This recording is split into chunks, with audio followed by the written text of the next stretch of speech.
Hey everyone, welcome back. Today we're going to talk about a very common mistake that happens in close embrace. And if you're a follower, you might have felt this a lot, dancing with certain leaders. And as a leader, you might not be as aware of this happening, but when I show it to you, you'll probably recognize it.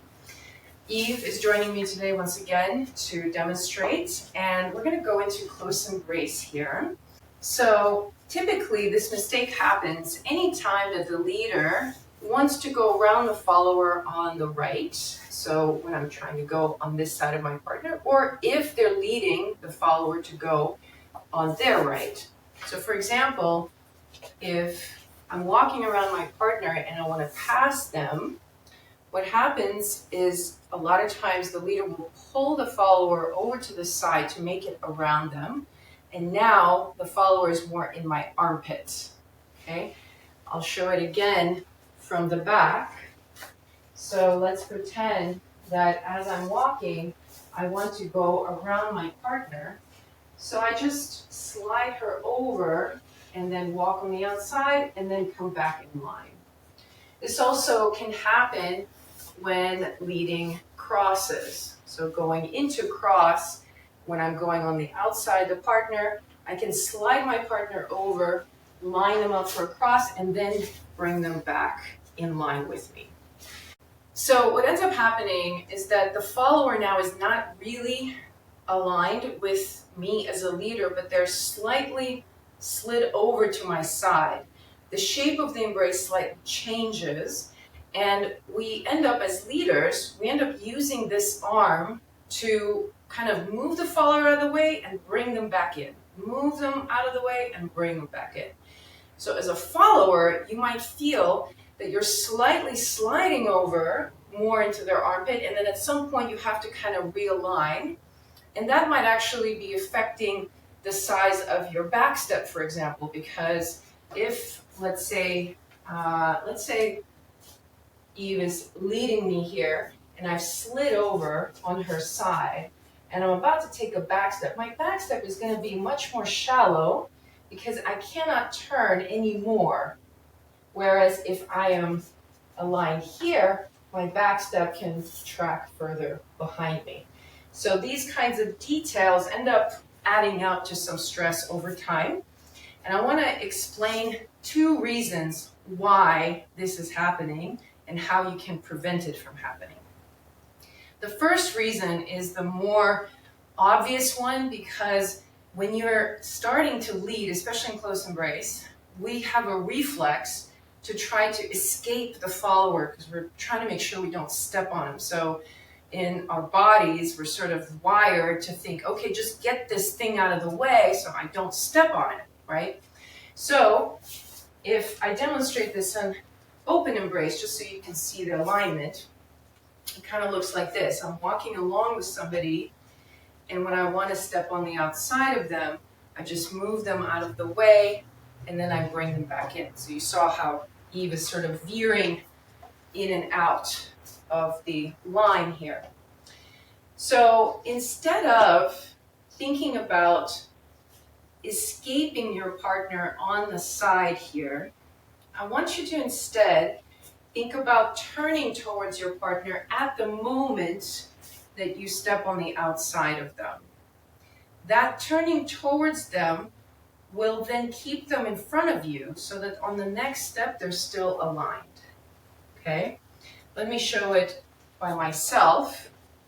So if I'm walking with my partner forward, instead of me just slide them over to my side and then bring them back, when I am stepping on the outside of them, I turn towards them.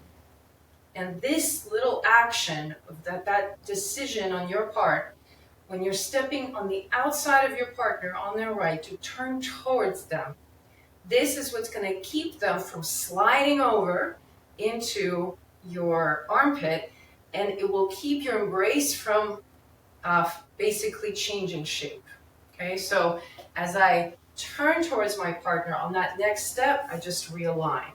So we come back to that image that I used a long time ago in another lesson, where you imagine that you have a tray of hors d'oeuvres, and as you walk, when you're walking around your partner, it's like you're turning towards your partner or towards the people on the right and saying, hors d'oeuvres, hors d'oeuvres. So that image, you can sort of have it in your mind when you're aligning for that outside step.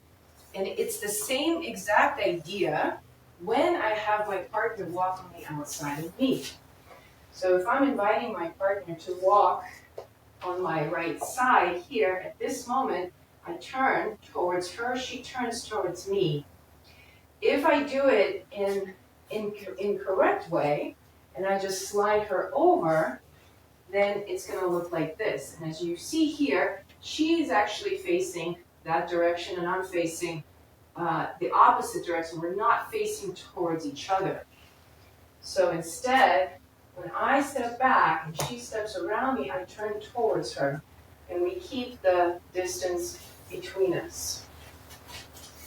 So this is going to be the most common solution to this issue, but there's one more place where just a slight detail in the embrace can contribute to the follower sliding over into the armpit. And it has to do with the open side of the embrace, either from the follower or from the leader. If I introduce on this side just a small amount of pressure going that direction, I'm going to exaggerate so you see the direction, so it's that way, okay? And it's going to be just enough pressure that's created by me allowing my shoulder blade to pull away from my spine this way. So I'm not like actively pressing, I just have my shoulder blade away from my spine, and it will naturally create a little bit of pressure towards the partner. So you might not even be aware that it's happening. The partner typically will respond in kind because our nervous system is sort of wired a lot of times to respond. So she will also have a little bit of pressure. So if we have a little bit of pressure here, I'll show you on this side, and we're dancing, let's say for any length of time, this a little bit of pressure will continuously create this desire in the follower to go that way, to slide over. So a lot of times you'll end up feeling like your partner is really slightly more to the side of you, and it's happening because there's just a slight pressure between the partners. And it could be one person is starting it and the other person is just mirroring it back, or it could be both people have that habit.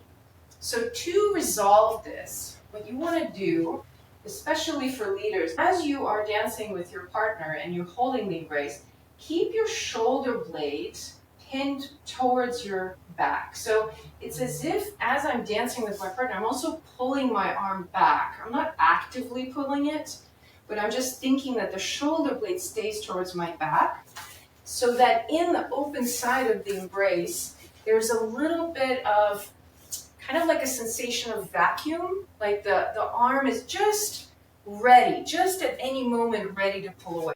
So that quality is a very subtle feeling, and it really comes from not pulling anything muscularly, but just that intention that instead of the shoulder blade protracting, maybe let's show it on Eve so that you can see it here. So the shoulder blade protracting would be coming away, right? And what we want is the shoulder blade to be closer to the spine, so it stays back. That's it. That's all that's needed. And if you hold this position, both for leaders and followers, if we both have that intention, then it frees up the embrace, and now we really are at a very nice level of connection here with no pressure, and there's no pressure for the follower to go into that right side. If anything, I even like to think about that this side of the embrace is always pulling my follower to align with me more centrally, so that the desire is to, especially in close embrace, I think, to stay facing your partner as much as possible. So let me know if this makes sense, if you have other questions. Let me know if this happens to you, because this is something I experience in my own dance as a leader a lot and as a follower. And we'll come back for another lesson next week. If this is your first time to my channel and you've made it this far, go ahead and hit the subscribe button because I post one of these every Saturday. I'll see you next week.